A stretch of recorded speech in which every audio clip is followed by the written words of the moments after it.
Hello, everybody. I'm super excited to introduce today's guest. Today's guest is a fellow high-leveler and a powerhouse in the digital marketing community. She is a sought-after digital marketing agency owner, marketing consultant, and a fractional chief marketing officer dedicated to helping visionary experts and business owners escape marketing mediocrity and achieve tangible results online. As the owner of Cell Song Studio, she has been instrumental in supporting online service-based businesses, authors, coaches, and consultants in building and scaling their brands. With over a decade of experience, including time in the Fortune 500 space, she specializes in customized lead generation, sales processes, and marketing automation. She has built and managed highly successful launches, consistently achieving significant growth and profits for her clients. She's also passionate about fitness, workouts, and supporting small businesses in Atlanta. Please welcome to the show, Heather Remec.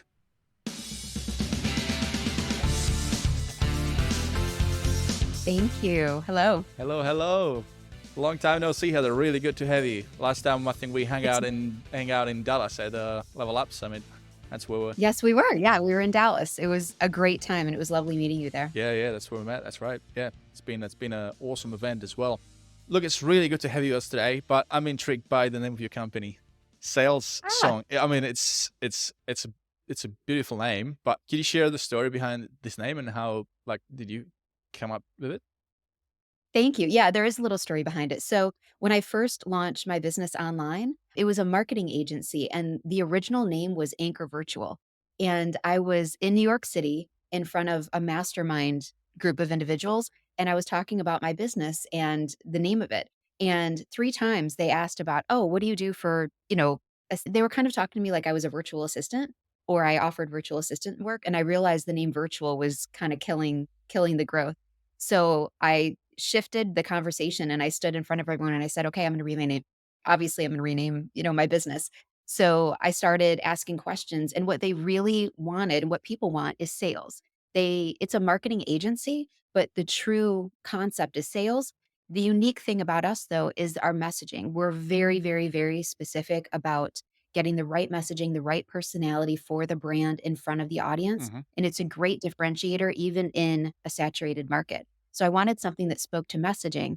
So the song part of it is the part that speaks to kind of like the universal, unique message that that individual brings to their audience, along with sales, which is what we do pretty well inside of our marketing. So that was the concept around it. And I bought the URL for like $12, which I could not believe. I was completely blown away that I wouldn't have to pay a ton of money for it. But yeah, it was just a win of a day. That is awesome. I've been looking at some domains recently, and I found this one good one, but all the good ones are taken, or they're available, but they're like 15 grand a pop, and you're like, maybe later. Totally lucked out. Yeah. So I mean, I checked out your website. You've got a process. I really like it. You've got a 7-step process. So anytime there is some sort of a system explained or shown to the clients, it's always a good way, because it makes clients feel like there's a process. It's thought out. How did you come up with your process? Because I mean, I've got mine, but I'm really intrigued in yours.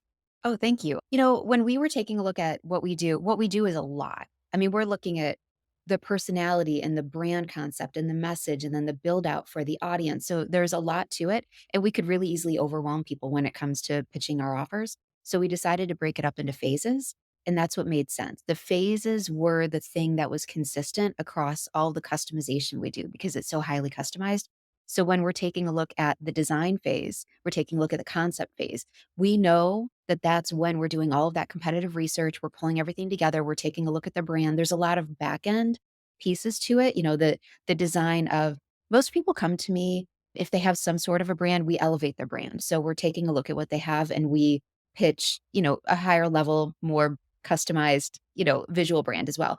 So that in itself, just that one step would be pretty overwhelming. But when we say design and concept and simplify it into a sentence or two, they get an idea around the value without feeling like they're getting hit sideways with all of the things that we do. Yeah. The front end should feel more simple to them, and the back end should be as complex as it needs in order to get them results. And what I like about this particular way of doing things with clients is it makes them part of the process. It makes them feel like, this is not just a one quick turnkey, like cookie cutter type of solution. This is really thought out. There's a research involved, and that on the end of it is a well designed campaign. So the way really reason I like this is because I'm kind of same. Like I've actually modular sort of systemized my process into individual modules, because just like you said, there's so many pieces to a good overall marketing strategy for a business, right? From acquisition to Yes. retention to turning your customers into evangelists and all those different things. And if you had to drop that into someone's business, it'd be overwhelmed. Absolutely. And, business owners, for the most part, even if we're building to sell, it's still kind of our baby. We have a lot of emotional attachment and connection to it. So they still want to feel empowered by being a decision maker inside of it. So when we go through the phases process, there's a lot of interaction in each so that they still feel like they're leading the ship and we're supporting them. I love what you said about being an evangelist for your brand or an evangelist for your business. I think that's a fantastic phrasing around that. I just kind of want to comment on that. But yeah, overall, I really like that process. And it's something we've been in business for 10 years in digital marketing. And then, like I said, I was in marketing at, traditional Fortune 500s with like commercials and print ads and that a long time ago. And I feel like it's my responsibility to show them the unique approach that we have while still helping them to feel like they are a part of something bigger and we're going to help grow their brand. And it's a lot of work on the back end, but honestly, we've never done a full build and launch like a decent sized build and launch for our audience without profiting in the first launch. So the customization that we do on the front end, and that's 10 years running. Like I hope I can always say that, but the customization that we do on the front end really does give profitable results on the back end for our clients. Now, the one thing with that, tell me you're not Mhm. building everything from scratch every time. Well, yes and no. So we've done this for so many years that we have so much built out. Yes. So we'll on the back end in our account, we'll take a look at, I'll say, you know what, for this brand, we're going to redesign it, of course, but I really like the layout that we did for testimonials for this client. So let's pull that piece over. Hmm. So what we're doing is a lot of times, sometimes it's customized, but sometimes it's a hodgepodge of different layouts that we've done in the past. Yeah. And we pull that together in order to design it for the brand. So we're not necessarily building from scratch anymore because we've done so many campaigns, Yeah. but we are truly making it customized. Their stuff will never look like anyone else's. And it's not like a photographer where you take a look at their work and say, "Oh, I like the way that they do things." We're doing it so customized that we'll have a dozen different campaigns in front of us and you would never know that it's us on the back end of each of them because they look so unique. Yeah. And, this is so good because, we're talking about this just like a couple of weeks ago. I interviewed Rob Bailey on this podcast, and we talk about, like we had like a similar journey in a sense that we both met Mike Cooch, and Mike, introduced us to this R4 method and this sort of modular concept and stacking things up and how it's super important. And this for you guys as well listening, if you even listened to that episode with Rob, go check it out. But we were basically talking about how important it is to make your agency a business that is fun for long term, like business that is fun to do, that is profitable. If it's not profitable, it's not going to be fun, not in the long term. and then the big thing we talked about is what Mike is a big proponent of is productizing your fulfillment. But it doesn't mean that even if you productize your fulfillment, which is what's going to make it scalable, it doesn't mean that you have to get rid of the customization. Because on the front end, customer doesn't know that you have all these stuff that you build in the back end, right? They don't need to know it. And if they're, they can assume anyway. It's a pretty straightforward thing to reuse things. But have you heard about Double Diamond? No, what is that? So this is a concept that got introduced to me by one of my clients. He's got a martial arts club, but he's also into he's done a couple of degrees in human behavior and human science, and he introduced me to this concept. It's basically a big corporations use it, like especially food companies, that when they're trying to come up with a new product, new packaging for a new product, or trying to basically figure out a new solution to anything in general.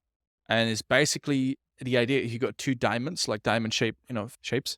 And the first diamond is about understanding, is about figuring out what are the core issues with a particular problem you're trying to solve.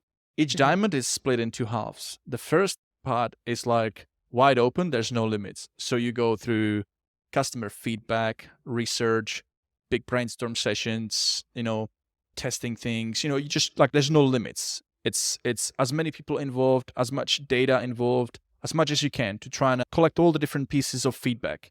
And then you distill it. And that's when you come to the second half of that first diamond. You distill it. You look at all the different things, and you look at what are the little like knots, where things cross over. What are the most common, the main things with that? Once you distill it to the core problems, but then only then you move to the next diamond, and now you go open wide again. Now you got those problems that are clarified, and now you go into thinking mode, brainstorming mode about what could be all the different solutions to the problem. And again, you go wide, big brainstorm sessions, strategy sessions. You invite, other people to the process, and you take time with it. You take as much time as possible. But obviously, you set a time frame for sure as well. And then in the end, you then distill it to the core solution. So it's double diamond. It stands for human-centered, like design thinking, like process. Hopefully I'm saying it right. But I love it, and it's what I now include in all my pitches, in all my proposals when I'm talking to the clients. I like to do my proposals in Canva, so I've got like a 20-page, and I present it to them. But I always have this double diamond slide, and I say like, this is how we work. We have these systems and we have these processes, yes, and we use them. But let's start with this, and let's figure out how we can help you. And I mean, it's funny enough. I mean, working with small businesses, right? Often they all have, similar on the surface, similar needs. Like we need more leads, we need better conversion, things like that. But then you need to go under the surface and figure out all the little nuances, and that's where that customization comes in. Absolutely. I actually, that's fantastic. That's fantastic. And I'll even take a step back and say, this may be helpful to agency owners. I really got good and dialed in on my processes when I started taking more space to think, just more open space in a day. I started, you know, I know it sounds kind of, against the grain of working, but I actually started building walks, like 4-mile walks into my lunch break, which for me is just like an easy, midday kind of thing. But when I would do that, sometimes I would listen to podcasts or books, and then sometimes I would just give myself the open space to think. That is where some of my best ideas came in, is giving myself in the middle of a workday when I was in the weeds and kind of working on things, some space to just breathe a little bit and let those ideas pop up. But I love the idea, what you said around that, around putting together all of the possibilities, even if they seem, strange or outlandish. And then you can take away the things that don't make sense, and the things that are scalable and actually make sense for business is what you can implement. Yeah. That's beautiful. And that way you leave no stone unturned either, because then when you get to the final solution, you can feel confident that it wasn't a thing that you come up, but it was a joint solution. Everybody put their heads together, and even bringing the client into the process. Everybody feels like part of the journey. Yeah. No one. Yeah. Well, Yeah. oh, I'm sorry. I was going to say, it takes away personal bias too. So I have a background in psychology, to kind of mention that, but it takes away personal bias too, because when you're the one coming up with ideas, oftentimes it's your experience around things, or maybe you've, interacted with something in a certain way. Whereas when you get together as, a mind space as more than one individual, and you're looking at all these opportunities, different people have personal biases that are different, and you can come together and see what is the underlying conversation that the greater audience is having. So it's not so personal to you. Yeah. I think this is a really good segue to before we go to that. I was going to follow up on, we're talking about you walk, you listen to podcasts, and you get some good ideas when you walk. Do you actually know that? I mean, you probably know. You studied. Sorry, can you remind me? Yeah, Psychology. biology. That's right. Yeah. But you'd know about this therapy called the ear. 1 second. Lost my train of thought. That's okay. Forgot the name of it. And then let's go. I'll cut this out.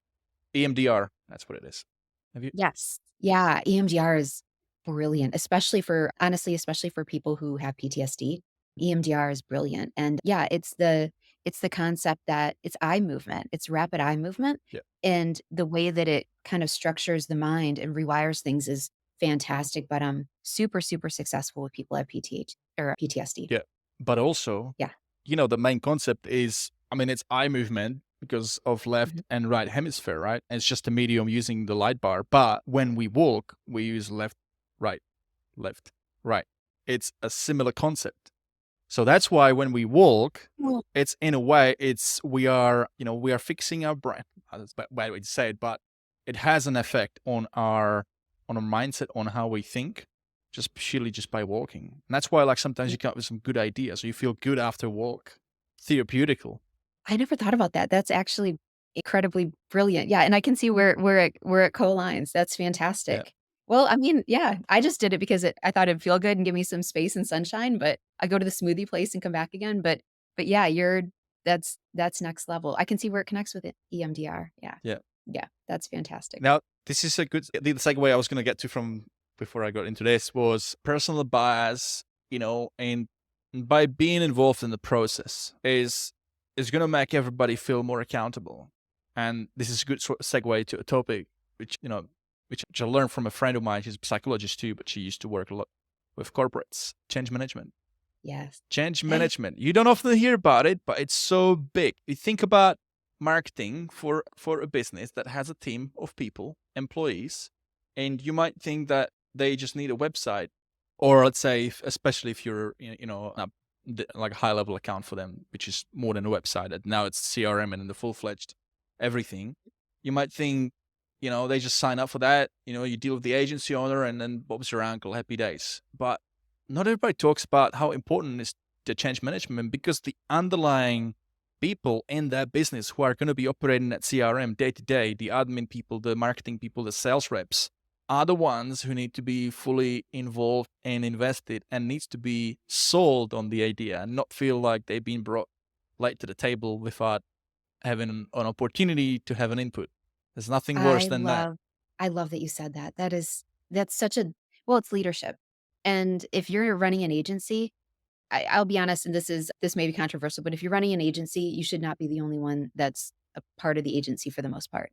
Most of the time, it makes sense really early on to take a look at your skill set and bring in even people, even just contractors you trust here and there around the things that you don't do well so that you can focus on what you do well in order to expand.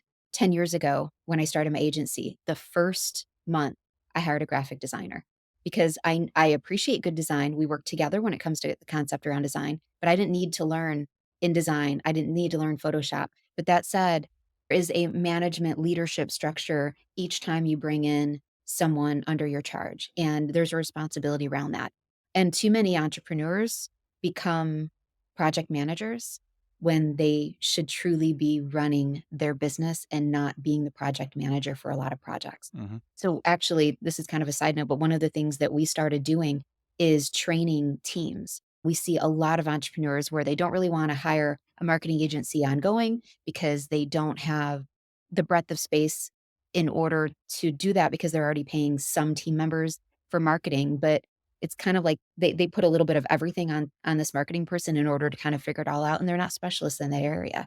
And part of good leadership is understanding that the tech guy isn't necessarily going to be the salesperson or the graphic designer, that those are all different personality elements and you need to bring in the right people. So so we outside of the agency build, we've started working at kind of like a fractional CM level or consulting level around training teams in order to get their processes dialed in, get, their launch style dialed in so they know exactly what to do and they can relaunch it over time. But the entrepreneur, the business owner is not being the project manager that they have been. It really pulls them out and lets them ascend to a leadership role. So I think across the board, there's just such opportunity in growth in business as well as running an agency when it comes to just being a good, solid leader, getting them to believe in what you're doing. When we have client wins, the first thing I do is hop on Slack and share it with my team because they are all a part of the bigger thing that we're doing here. When we have something exciting coming on or a really great client coming on, I announce it to the team, not just because we're going to be working on their project, but because I want them to understand the value that client brings to the table for the greater good. And it helps them to be part of something bigger. And then I'll actually go a level deeper too. Another thing that I believe in is empowering my team in order to learn when they're under my charge. That's something that I value and it's really important. So I'll check in with them generally quarterly to see if the projects they're working on are things that they, enjoy and it's in their wheelhouse. Every so often they'll have something that's just kind of heavy for them and they feel, that it's not, working well or they don't enjoy it. I can see if I can change that, you know, task or portion of the project over to someone else on the team who would enjoy that. And so I check with them around, just the care of them doing their job, but also learning. If there's something they're interested in and it falls under our wheelhouse, I'll buy the training program and let them go through the training program. It helps me out, but it also helps them to grow. So I think part of my retention when it comes to team is the growth factor and them feeling like they're a part of something bigger. And I think that's something that's highly not talked about inside of business and the realm of leadership in general when it comes to small businesses. What I'm hearing is you also, you're making your people feel appreciated and they don't feel like they have to, fake something. They can come to you and feel open about, sharing that maybe this particular task is not, not the right fit for them, and give them the opportunity to be okay with that and manage it differently. So, people management, like that's a skill that not everybody has. Like I've gone through that, a period of time where I had employees at a big gym in Sydney where I used to be like in the fitness space, and suddenly I had like, you know, it was like a big contract that I took over, and I had trainers that worked under me, but I also had all the employees of that gym became my employees, and then suddenly like it was just too much, and and it all failed in the end of it. So obviously I didn't do a good enough job, but I'm curious, like, what was your journey as a leader? Has it always been? Because you make it sound so easy. It's not easy. I mean, it's there's so much personal growth inside of leadership, you Mhm. know? So, I don't the more connected you are with yourself and taking a look at yourself and just saying, "What are the experiences that I haven't had in jobs that I wish that I would have had?" Or what are the things that I can do to make this a better working environment? Because truly, the best thing to do is retention. If you have good people on your team and you make it a good environment, I mean, like I said, my graphic designer has been with me for 10 years. I have another team member who's been with me for 6 years. Like, its longevity is very valuable to you because you're not onboarding and retraining people over and over and over again. So if you want to create an environment to where people you want to stay, it's taking a look at them feeling valued and what's important to them and creating an opportunity for growth and whatever that looks like inside of the business.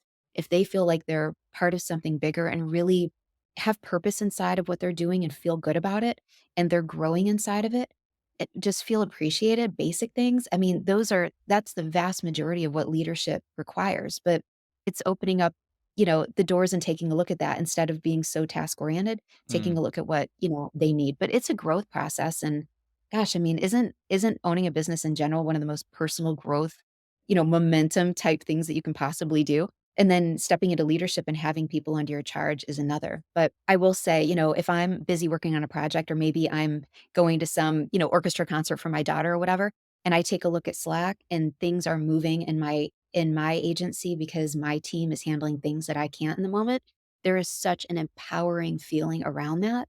And when you have people who you truly trust and support the business as well and take care of your clients, there's nothing better than running a business that feels good across the board. And you know that you're supported and your clients are supported, even if you needed to step away. And life happens. I mean, funerals come up, weddings, events, things happen. And us being prepared for that is incredibly valuable when it comes to running a business. I love it. It really gives you a feel of sense that you get to create value for yourself, for your team, for the people that you're delivering service for. It's amazing. Absolutely. Yeah, absolutely. It's Ash. I mean, I feel honored, for them to be a part of what I'm growing. The idea that I came up with, 11 years ago and I started to build out and launch. Like I feel honored that they believe in it enough that they want to support and stand behind it. Hey, with your history, obviously I checked out your LinkedIn.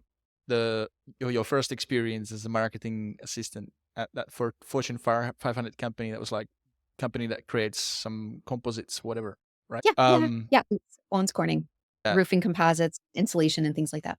Your how different it's a while back, but like how different was it between like working for such a big company and then like what you do now? Yeah, yeah. Well, it was really unique for me too. To make the long story short, I was able to earn my way into gaining access to a business program when I was 15. So I landed a corporate job at a Fortune 500 in marketing at 16 years old. So I was very young and early on in this space. I was talented and they entrusted me and I was with them for several years, but it was it was a mix of, getting used to that corporate environment and then also, like, proving myself because I looked as young as I was. and I wasn't taken seriously. So I literally had to work double or triple as hard, be as smart, as tactful, as on point than anyone else. They could do half the work and still, be looked at well just because of my age. So I really had to work my tail off in order to be just seen and for my ideas to be valued. And I did get to that point, but it was, a lot of work. So for me personally, the story was a little bit different because I was definitely at first glance undervalued until Mm, I started to build a reputation that I actually knew that what I was doing. When it came to the difference between the two, working in corporate, it's slow. All of the decisions are slow. Everything is slow, which is part of the reason that I have chosen not to work with large corporations because the process is very slow and it doesn't feel as intimate. There are just a lot of levels to it.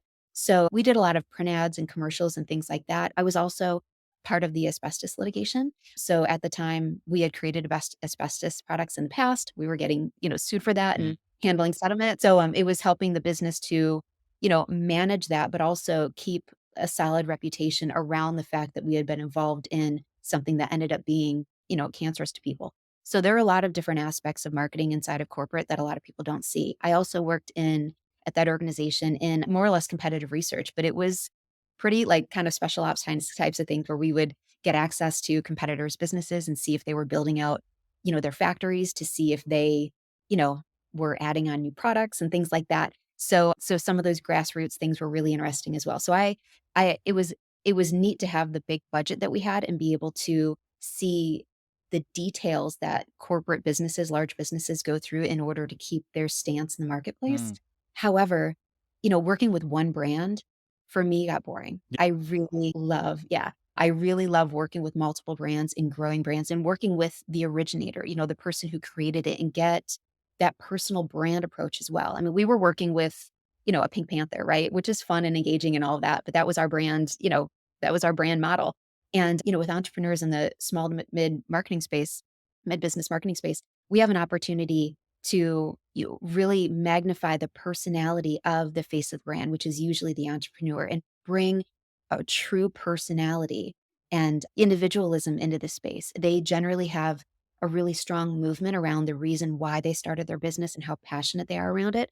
Bringing those stories to the table is so fun and it's differentiating. And it helps me personally to feel like I'm truly building something good. When I started my business, the whole concept of it was to match experts with the people who needed them no matter where they lived. Because when I was in psychology and I was a medical counselor, so I was in medical counseling, I came across a lot of people who needed experts and they didn't have access to them because of location, Mm. sometimes budget as well. But I really wanted to be a resolution around that, which is the reason why I work with businesses around being the connection point between them and the people who need their support the most. I love it. But yeah, it's a neat journey, and I like what I'm doing now a million times more than I like corporate, but I'm really appreciative of, the honestly, the business structure that I had there, I was able to bring into the entrepreneurial space, and a lot of people don't have that corporate structure, which has been beneficial too when it came to just building out the back end of an agency and all the processes and pieces that you need. That was helpful. Yeah. No, thanks for sharing. That's very insightful. Now, Yeah, Heather, we are nearing a half through the podcast, and it's called High Level okay, Experience. So let's go on to the topic of high level. Let's talk about that. You're a perfect. fellow high level like me, like most of the people listening. What originally has grabbed your attention about high level, and how long have you been high leveler? Yes. So for years, we as an agency, we work in multiple platforms. So it's not platform specific. We work in pretty much whatever the The audience needs. duct tape method. Well, yeah, not exactly. I mean, it's, like one of my clients was a former Navy SEAL. So he had this really, really high security platform that he was in. So we had to bring in a specialist to be able to work in that high security platform. So sometimes they have specific reasons for being in the platforms that they're in. But I love high level and I lead clients over there because of the one-stop shop integration. Everything that we need to do, we can do in that. The data and analytics are good, but everything is sitting inside of that platform. It's very cohesive. And, 10 years ago, we were doing a lot of, Zapier and connection and, just connecting bits and pieces together and things would break. When you have one platform like Go High Level is, and you can do so much inside of it, there's more connectivity. It just flows better and you have less likelihood of, your link not working and things not co-aligning because of the fact that it's in one platform, and they're constantly improving over time. So it's the growth inside of the platform itself has been fantastic when it comes to serving our needs. We really, I think as a community, we really feel listened to. Yeah. Yeah, no, HighLevel is amazing platform. Curious though, do you resell as a white label, as a SaaS, or do you open the clients' accounts directly? Yes, I traditionally have always opened client accounts directly. I am opening. I've had conversations. I'm opening, the opportunity to maybe look at SaaS, but yeah. So we build inside of our client accounts, and I really truly like for whatever we build for our clients to own. So they even get. I mean, when we're designing and we're putting together custom wallpaper and things like that, we drop all of that in their accounts. They have access to everything so that they can be across the board consistent in their brand. But so I will, go ahead and obviously we get, affiliate links for that, but we open it up in their account. What we build is it's an investment and we want them to reap the rewards of it. And a lot of the launches that we build, I mean, clients have run those for 5 years and it's been profitable. So they tend to have a lot of longevity for the most part. They tend to work with us over time when it comes to relaunching. Mhm. Sometimes they'll grow to a level. Like I have a client that grew to 8 figures. We did she was early 7 figures when we did a build for her. That build helped get her to that point, that concept. It was actually a challenge concept when challenges were kind of unheard of. I brought them over from health and fitness and started building them for some clients. We got a lot of success. And she was one of the earlier ones, but I wanted her to own it because she had a team and I knew eventually we were going to transfer things over to her team. And then she was able to take that same concept, reiterate it over time and grow into 8 figures for her business. So when they take ownership of it, there's more of an investment on the front end generally. They don't feel like they're paying for something that they could lose tomorrow or that isn't customized to them. And then they have the ability to, grow with it. So I don't know. I like for them to feel empowered and feel like they have I ownership. like it. I mean, the upside is that you don't have the whole like responsibility over the account in a way because they are directly with HighLevel, I guess. Yeah, I mean, it's their account, but we really do run it. Yeah. I mean, a lot of times they don't even get in it, you know what I mean? And Okay, all actually, right. if they do, I'll tell them, don't necessarily touch anything, but you can look at it, or here's the link, here's the URL. Yeah. Yeah, but I like for them to, to own it. It's not our agency is not one where if you decide not to work with us, you lose absolutely everything that we've built. That's not the way that we've run over time. And a lot of clients appreciate it and they're more willing to invest on the front end because they know that this is going to be something that they can utilize over time in their business. You mentioned the word challenges. I know you specialize in this type of strategy. Can you tell us a bit more about that? Because I've done a challenge in November, and it was like 21 days to automate your business, and I did it for martial arts, and it worked. I did a webinar. On the back of the webinar, signed them up on a low ticket offer. They paid. I think it was obviously you do like a high ticket, then you slash the price. You do the value stack, and then at the end it's like this much. So I think it was like $200. They pay for it, and then I give them a 30-day free trial for the software, and it worked really well. Yeah, they work really well. When I started looking at them, they weren't popular. I actually, and maybe someone else is doing them, I don't know.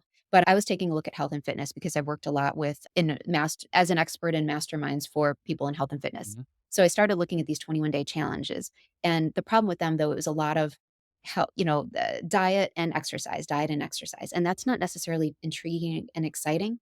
That said, though, they had interaction with the business owner over time and there was trust built over time and more momentum built than inside of webinars and challenges. So I took a look at that and I thought, this is something that we can bring over into the business space, but it couldn't be nearly that long. So we've always done 4 to 5 day challenges and we'll do them B2B and B2C. We've gotten success in both.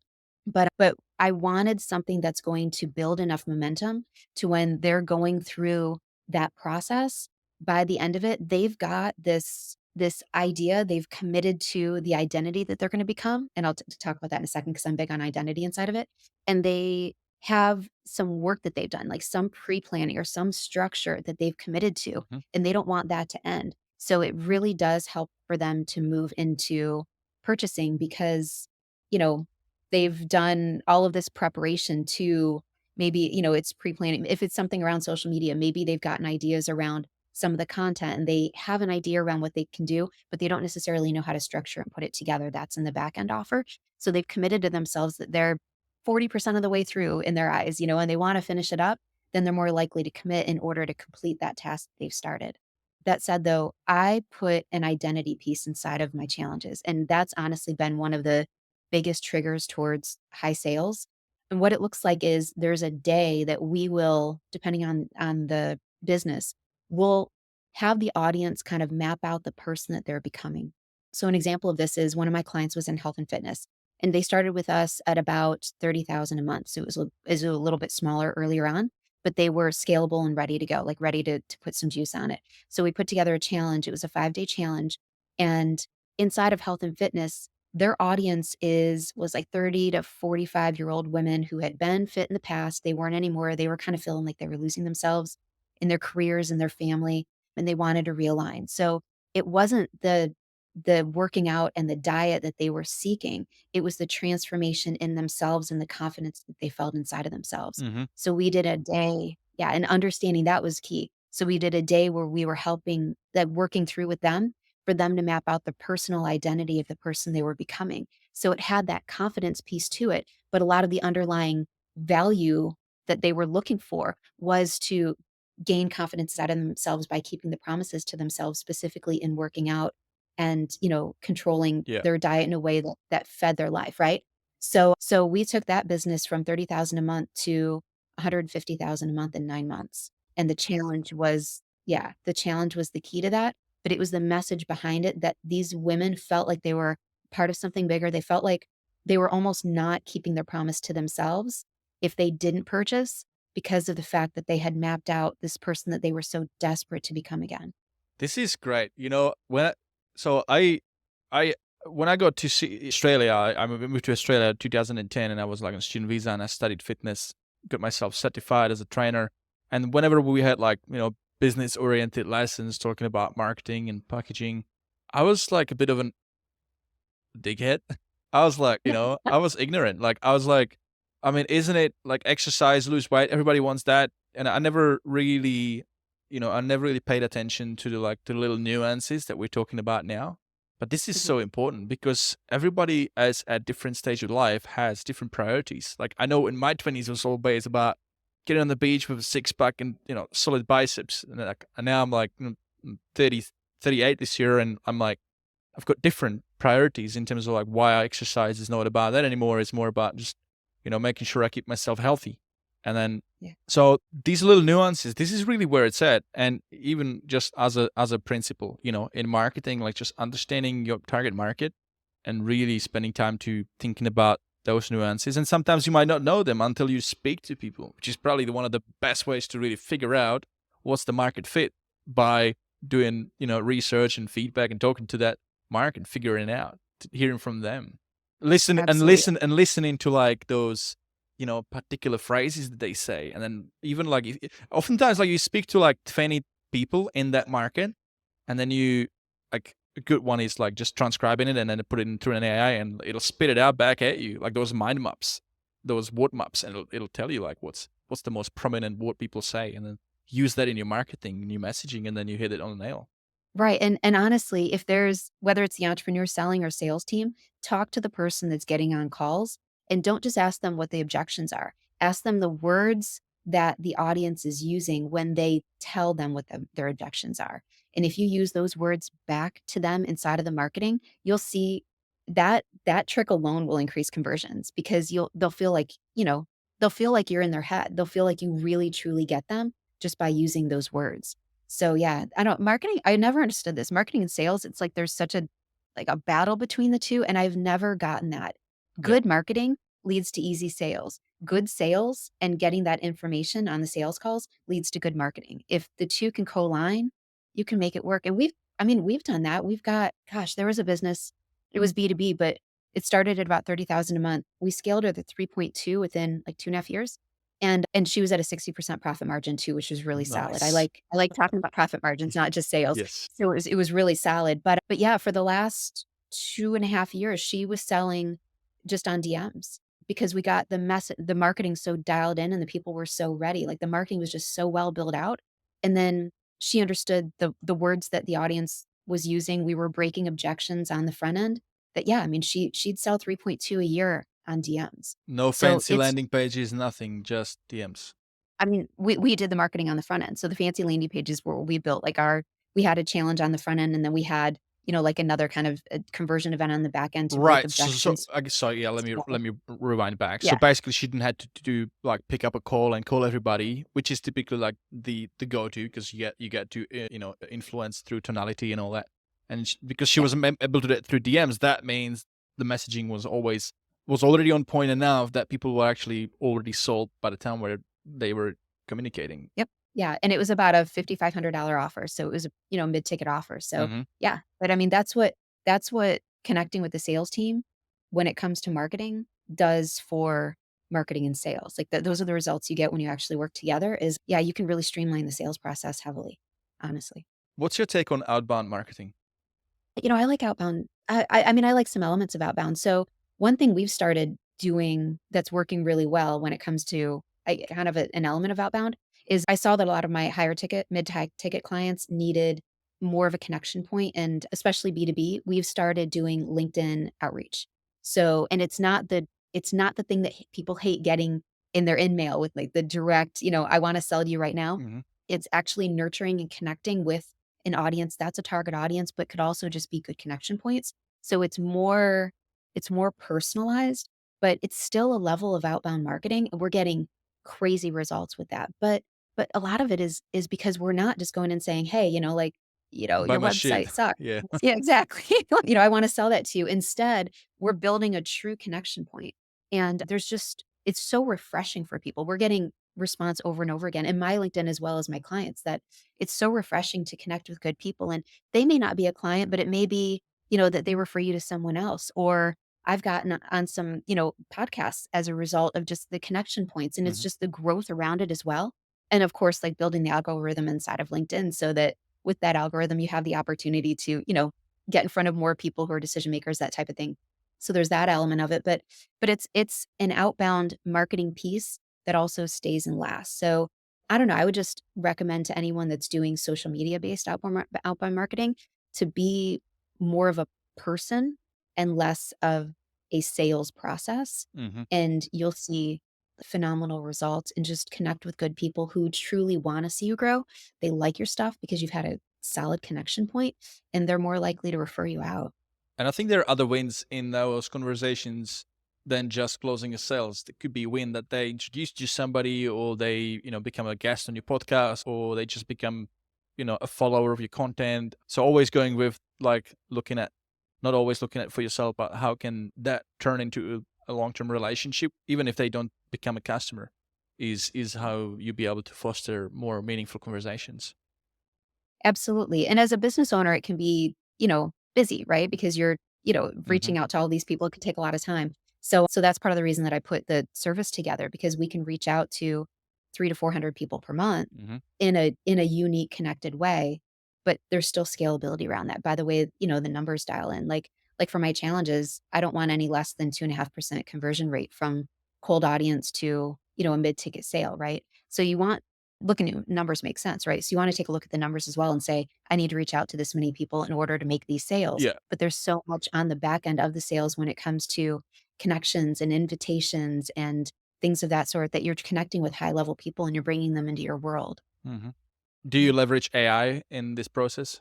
Not a lot. I'm a little bit different with this. I like AI for data scraping, but I'm a copywriter and I really truly have always believed in creating connection inside of our words. So I'll use it when it comes to data scraping and putting pieces together, but I always wash it with the client's personality. Hmm. The stuff that we write for our clients, and this is how it's supposed to be, in my opinion, you'd never know that a marketing agency is writing it. It sounds like them. If you're talking to them in person, their writing should sound the same. So we always make sure that we're washing it individually, like with a copywriter Hmm. to make sure that it really truly does connect with the language that the client would use. Yeah, conversation back to topic of high level. What's your favorite feature of high level? Oh gosh, there's so many. It's just such an integration platform. But honestly, the thing that I love the most is building funnels, like building the sales processes and putting the pieces together. So they just have a good, solid funnel builder. I know that's kind of a moot point because a lot of that's what it's supposed to be, and a lot of people would say, "Oh, it's this new thing and that new thing." But the integration between the two and just really being able to put together a robust process. People think that it needs to be big and long and built, highly built out. And it doesn't. It just needs to be good. It just needs to speak to the audience, have good copy, good content. But I like the way that we can structure it. Some of the lower level programs, they don't have a lot of ability to structure and move things around unless you get, a programmer in. And it just doesn't make sense to do that. So Mm. I like the fact that whatever idea we put in place, whatever design we create, we can create it in HighLevel. We can always build it there. You're ex funnel, ClickFunnel, aren't you? Yeah, yeah. And I won't say X. I mean, I have a ClickFunnels account too, to be honest. Yeah. I have multiple accounts, but yeah, I mean, Russell was one of my mentors. Oh, wow. So yeah, and I mean, I don't know. I think there's so much value to be brought to the table when it comes to everything. But we are running on and referring people over to Go High Level. I'm Mhm. really a fan of it. I love the way that it's integrated and put together.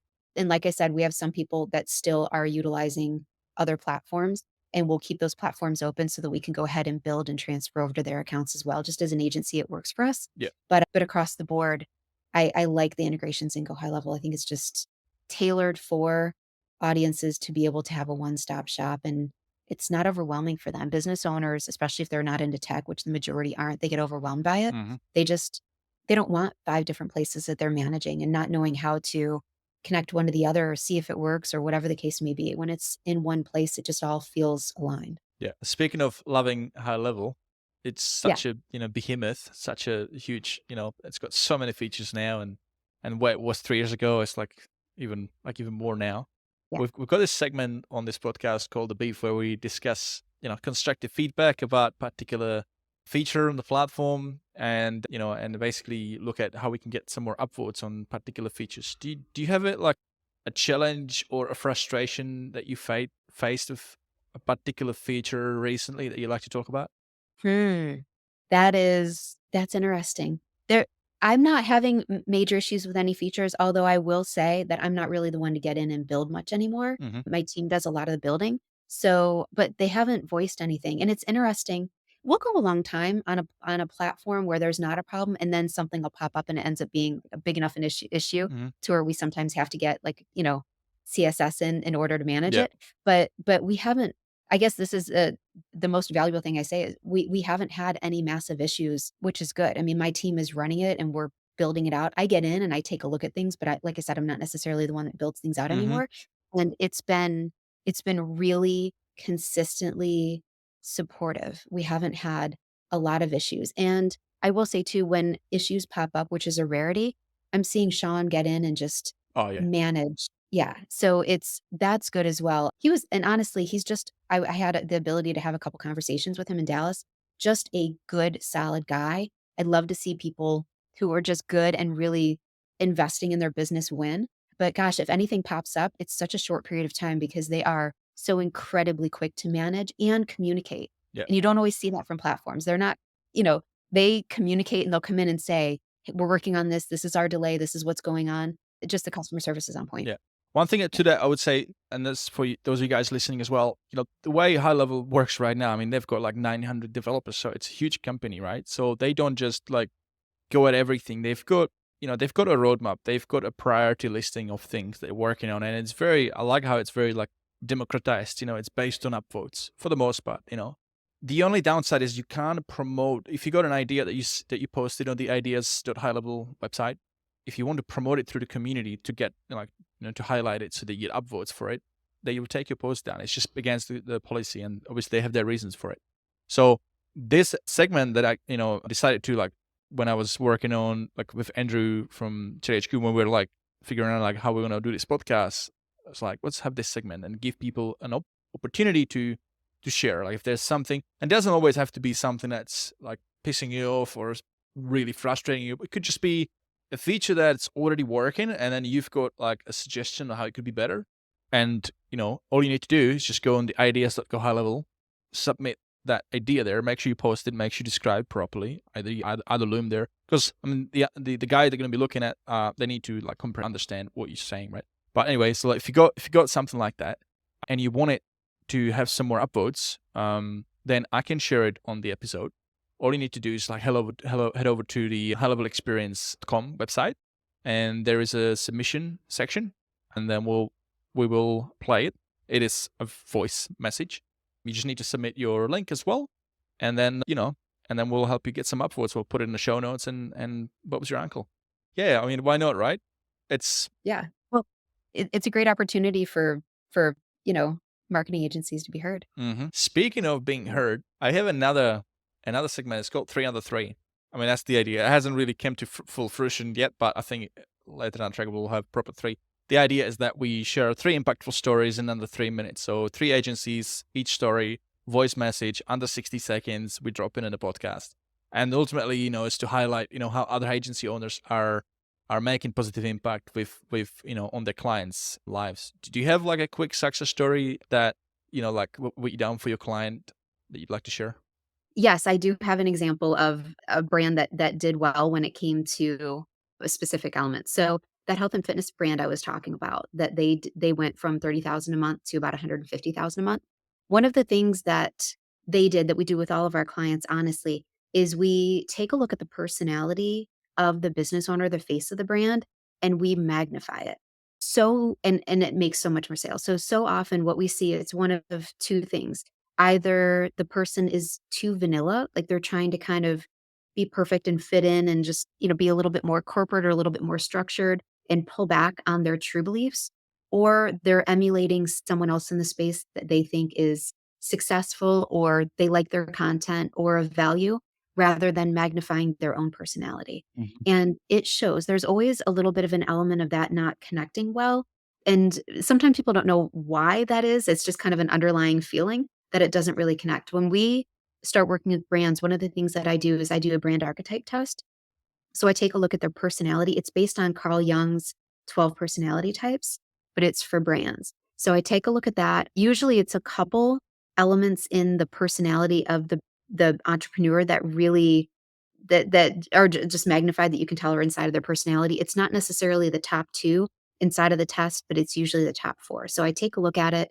I've been working with this client for a hot minute, so I take a look at them and say, "Okay, like for me, I'm sage, which is knowledge based, kind of like a professor type personality, and then also lover, which is very connection focused. They tend to have a pretty brand or like a dialed in brand and tend to be a little bit more connection focused.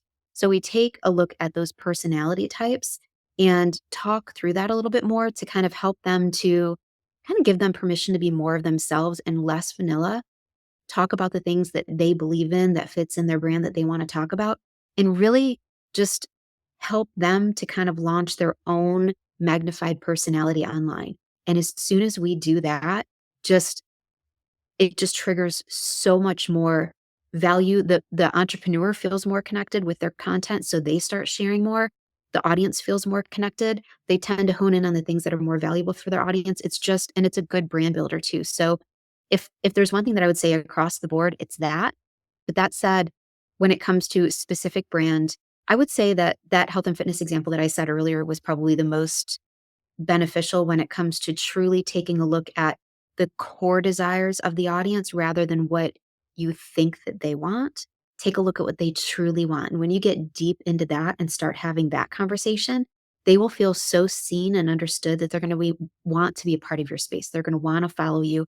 They're going to want to be a part of something bigger. And they'll see you as the potential to help them to reach that goal. So even if they're not buying from you right now, you may be on their goal board.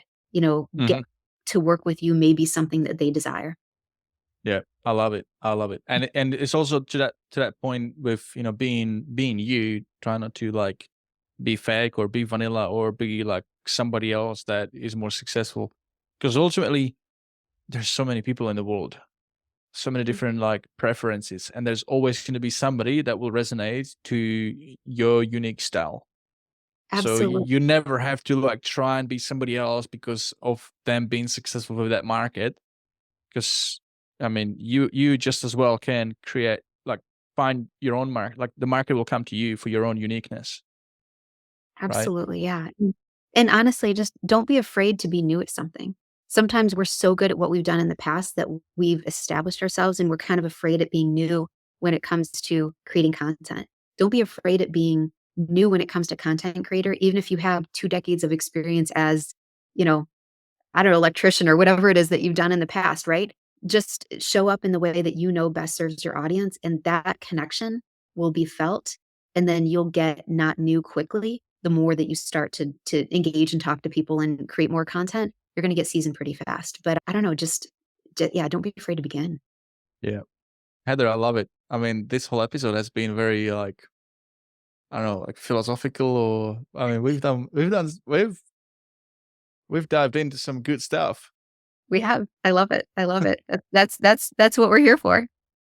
We're not playing light. We're not playing easy.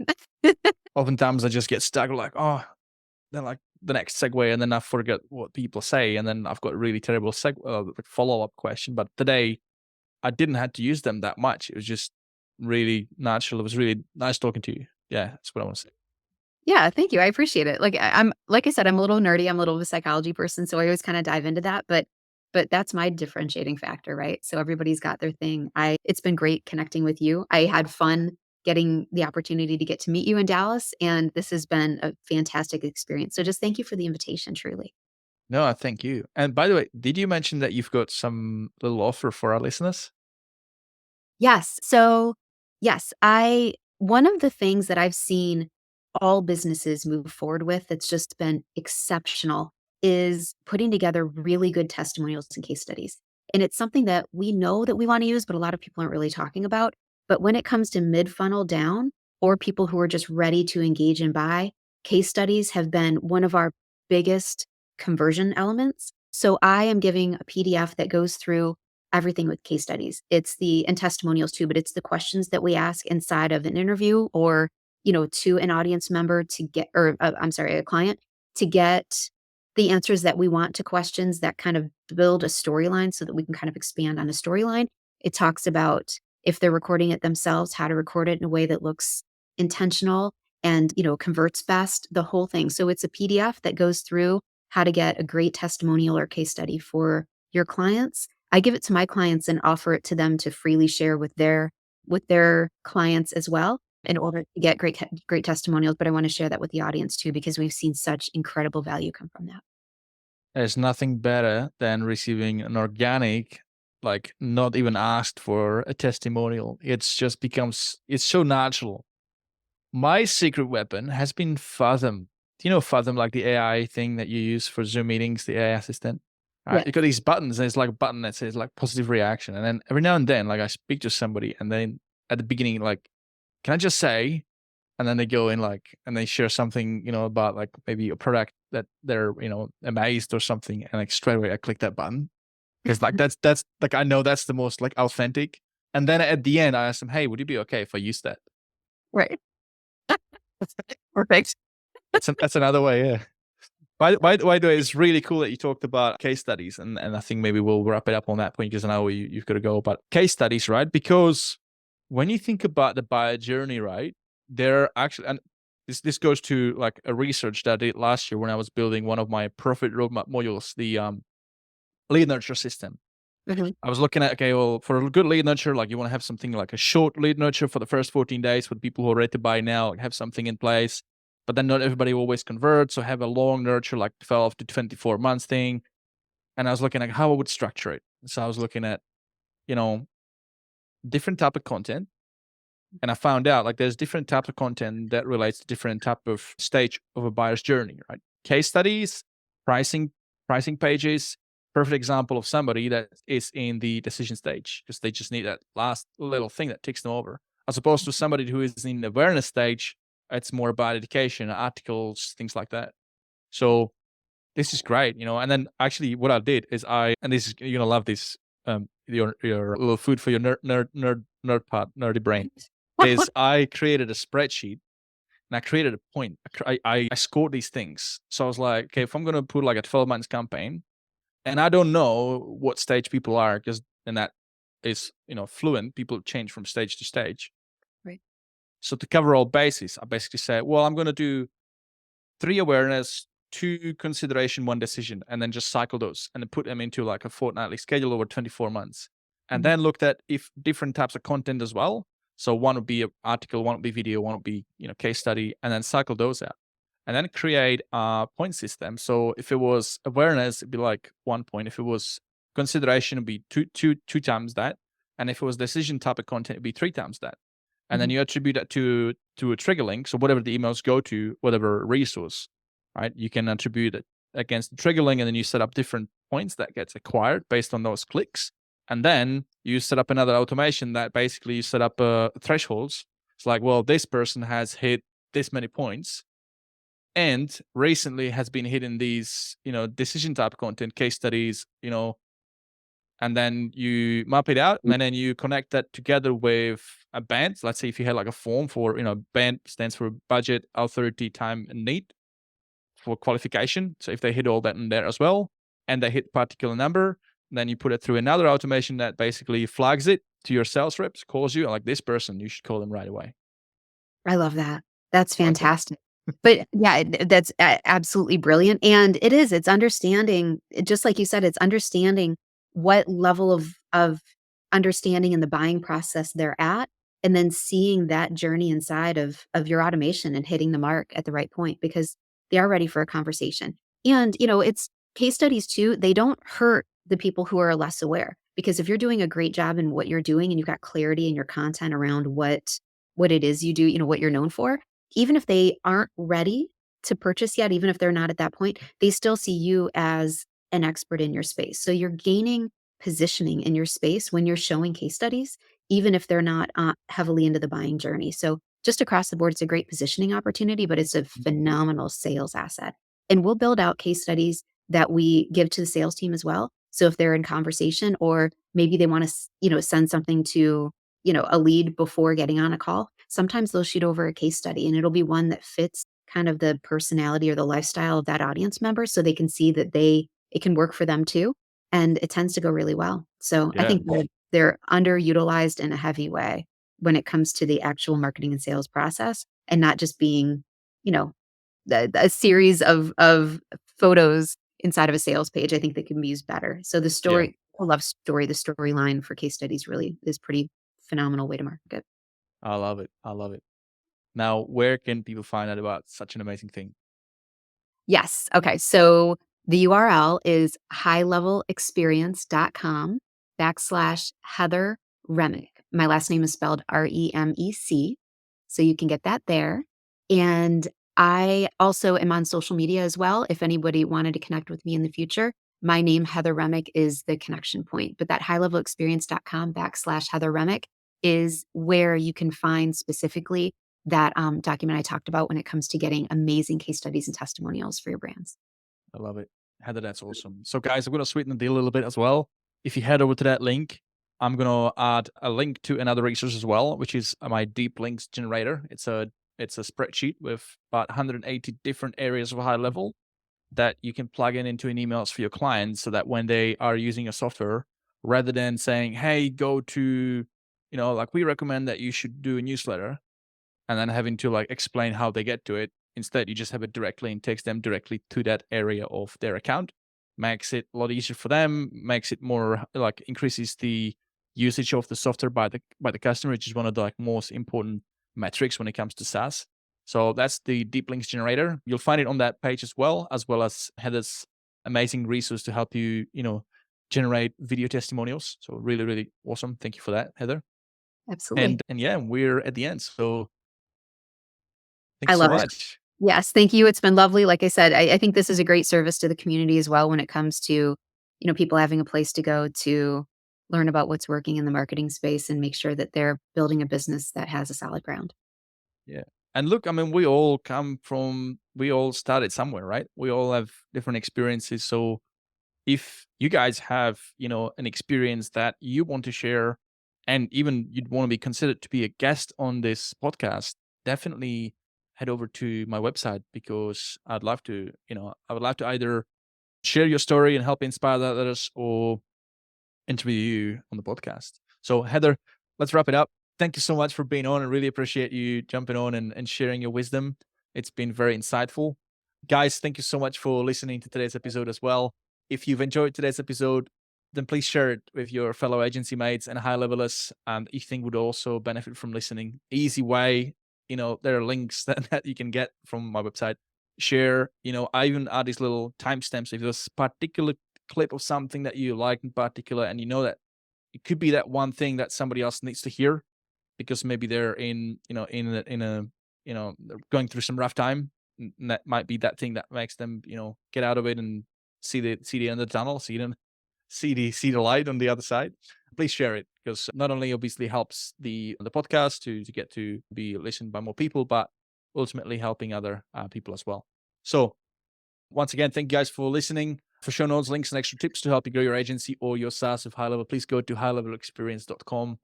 P.S. If you want to submit that impact story, you can head over to highlevelexperience.com. If you're interested to be our next guest, head over to highlevelexperience.com. It's the same link, guys. It's all there. Really easy. I did have also an opportunity for advertisers, but that may be, I don't want to spoil the secret, but I might have my first advertisers coming through. At the time of making this podcast episode, maybe you're hearing our first ad. So let me know what you think. But yeah, thank you guys, and have a great rest of your day.